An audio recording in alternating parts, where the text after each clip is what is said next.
hello. This is a very professional setting. We're working with what we have.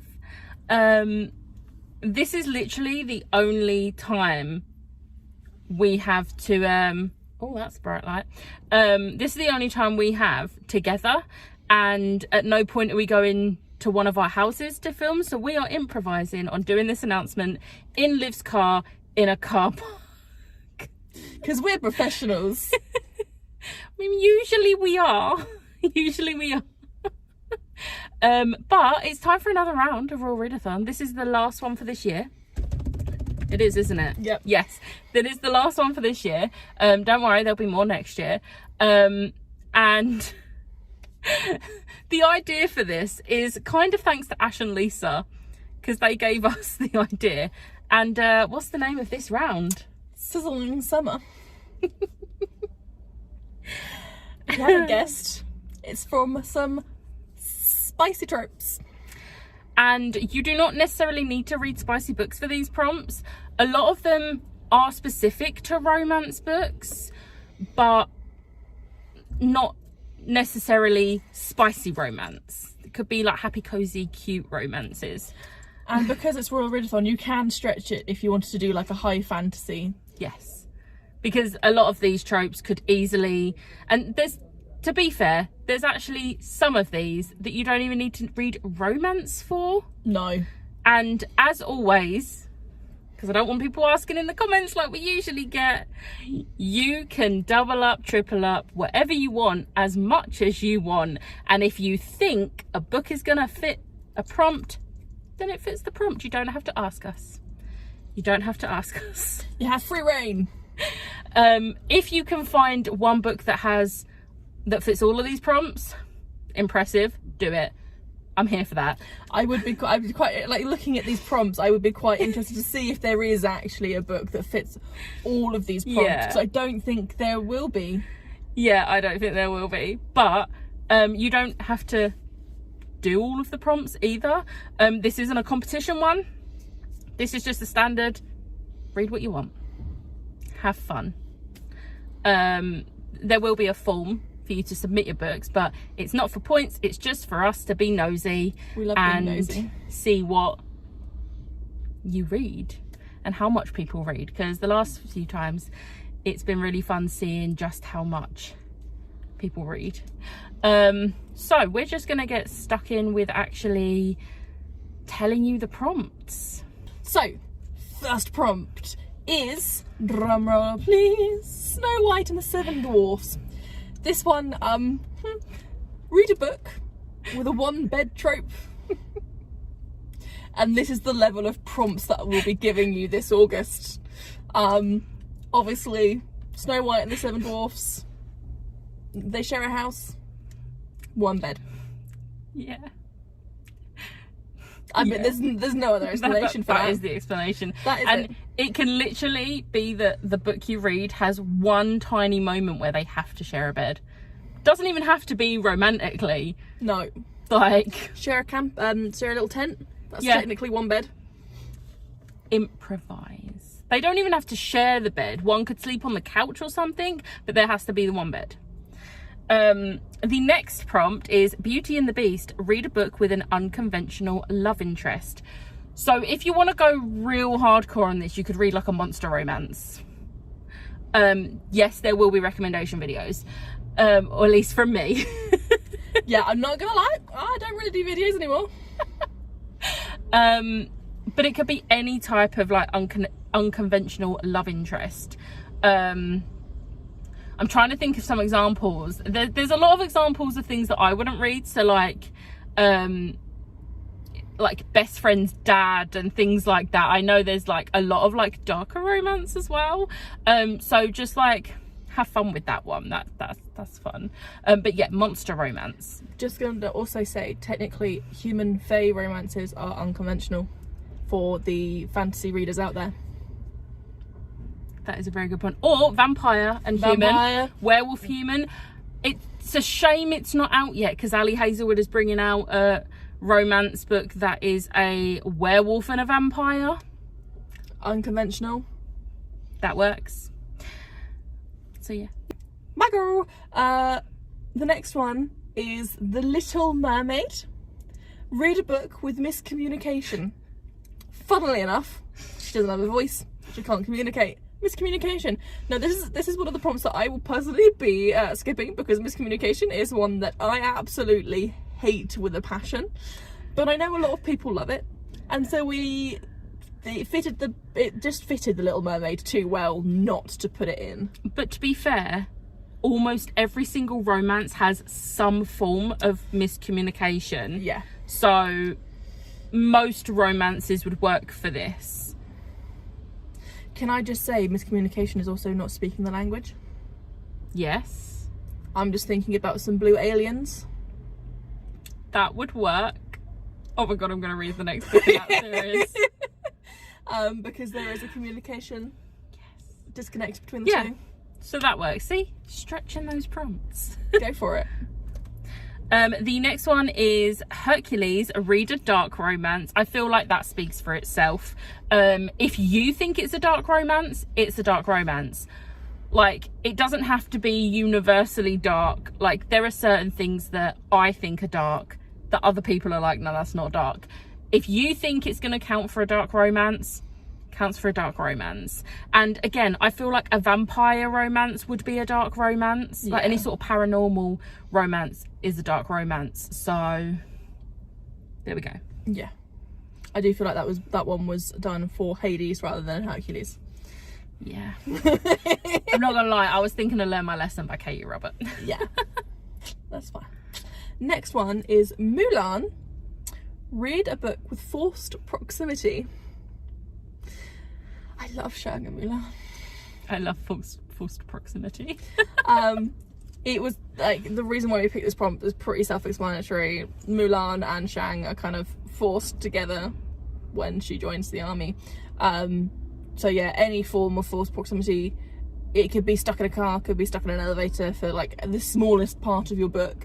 It doesn't even have to be romantically charged forced proximity. It could be that they're forced to work together. Yeah. Which that again doesn't have to be romance. In most cases, forced proximity is seen as a romance trope, which yeah, it is, but there are books out there where it doesn't have to be that. The next prompt is Peter Pan, read a book with fake dating. This is, you might be thinking, where's the fake dating in Peter Pan? When they're playing with the Lost Boys, Peter and Wendy are the mum and dad. Technically fake dating. We stretched this prompt, okay? We did stretch it a little bit, and it was more to the fact that it was Fantasyland almost. They played make-believe. Yeah. And that was where we came up with the fake dating part. I mean, I'm going to be honest. I wanted a prompt with fake dating, but then I couldn't think of any others that it would work that we hadn't already maybe used. So I was just like, we're going to stretch this prompt. So we did. The next one is Sleeping Beauty, read a book with an arranged marriage. Now this may seem really specific, but it doesn't have to be. A marriage to me is a joining of two people. It doesn't have to be an actual signing marriage thing. It could be an arranged contract or any form of arranged coupling. But also it can be an arranged marriage, which is most, like, any book with sort of like royalty is gonna have an arranged marriage. And the arranged marriage doesn't need to go through either. It could be an arranged marriage, but actually they fall in love with someone else. Oh my god, I know exactly what book I'm going to recommend for this prompt. Ooh. So yeah, it doesn't have, it can be a wide range of things. The next one is Princess and the Frog, read a book with enemies to lovers. I feel like this is pretty self-explanatory, and you can use like rivals to lovers, because most contemporary romance, you're not enemies, you're just rivals. With fantasy, it is usually more enemies. But yeah, you can stretch it. If they even have a slight disagreement in the beginning of the book and then they're like lovers by the end of it, that works. Literally doesn't have to be full-blown enemies, just don't like each other much. The next one up is Frozen. Now this one is inspired by Anna and Christoph, which is read a book with friends to lovers. Pretty simple. This could be childhood friends to lovers. This could even be like childhood friends reconnect after years to lovers. Any sort of friends to lovers. And you know what it would also work for? If they were enemies to friends, friends to lovers. Yes. You know, you have that progression, so you could merge the two together. Yeah, so if you read a book where they start off as enemies, become friends, and then become lovers, you can fit it for both prompts. Yeah. Yeah. We got, yeah. Also, yeah, of course, we were having friends to lovers on this. It's my favourite trope. And then the final prompt is Cinderella, read a book with a happily ever after. This is probably not going to be for you fantasy romance people, unless it's the final book in a series. But for contemporary romance, basically any standalone contemporary romance, or any contemporary romance that is a series, but it's like the series of standalones. So like Get Life Chloe Brown, 3 standalones, but they work as a series. You're going to get a happily ever after. It's going to be a happy ending. So anything like that is going to work. So there are our sizzling summer royal readathon prompts. Obviously this is going to be happening from the 1st of August to the 31st of August, because we haven't actually told you that yet. We haven't. So yeah, it's happening for the month of August. We'll be doing bits and pieces. We'll be doing our normal, Becca will be doing Sunday sprints on most weekends. I'm going to see if I actually do sprints some point in August. We'll give it a go. We'll see how I feel.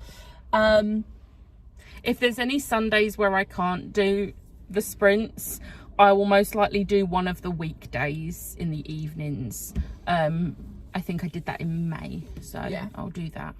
And I think we are planning a 48-hour readathon at the end of August for the bank holiday, or the UK bank holiday, that is. So we'll be having some more. I know I'll be doing some sprints during those 48 hours. I think we're getting Tori in on that, because Tori may be doing series TBR-a-thon in August, which from what I know, her prompts will fit nicely with our prompts, so you'll be able to like mix and match with them together. Not mix and match. Merge them. You'll be able to merge them together if you want to take part in both. But yeah, like we said in the beginning, if you think a book fits, it fits. If you do have a genuine question that you don't think we've answered, feel free to comment like below, or like on the Twitter or something. But 9 times out of 10 the answer is, if you think it fits, it fits. And we have had it in the past where someone said, oh, if I start a book on the 31st of July, can I count it? Our only rule is, if you are less than halfway through a book in July, you can count it. As long as you read a majority of the book in August, that is absolutely fine. If you're like over halfway, like say you're like 60% through a book on the 31st of July and you want to count it to August, just don't tell us. Like, you don't need to ask us, don't tell us anything. We are essentially giving you the prompts for you to do how you want to do your August readathon. So also at the end of the month, similarly, if you've read 70% of the book and then read the rest of it on the 1st or the 2nd of September, count it. Like, the submission form won't be open until the 1st of August, and then it will close probably like the 3rd of September, so you've got a couple of extra days to make sure you've submitted any books you want to submit. We're not going to police when you read the book. Like I said, it's not a competition one, so there's not really like any rules around it, because just read what you want and have fun. That's the motto of our readathons. Apart from the one that we did that was a competition, then it was like, I don't think we'll be doing that again at any time soon. It was fun, but I like having the chill readathons. We have chill ones here. Yes. We don't do competitions. But yeah, I will make sure all of the graphics are put onto Twitter and everything. So yeah, if you are going to be joining in August, let us know in the comments below, and hope you have fun. I'm really excited to do my TBR for this. So I'm going to pick a couple of books. This is literally my sort of... Do you know what the best thing is? Is that a lot of my mangas will fit this. But yeah, thank you everyone for watching. Hope you take part and hope you have fun if you take part. And we'll see you next time. Bye.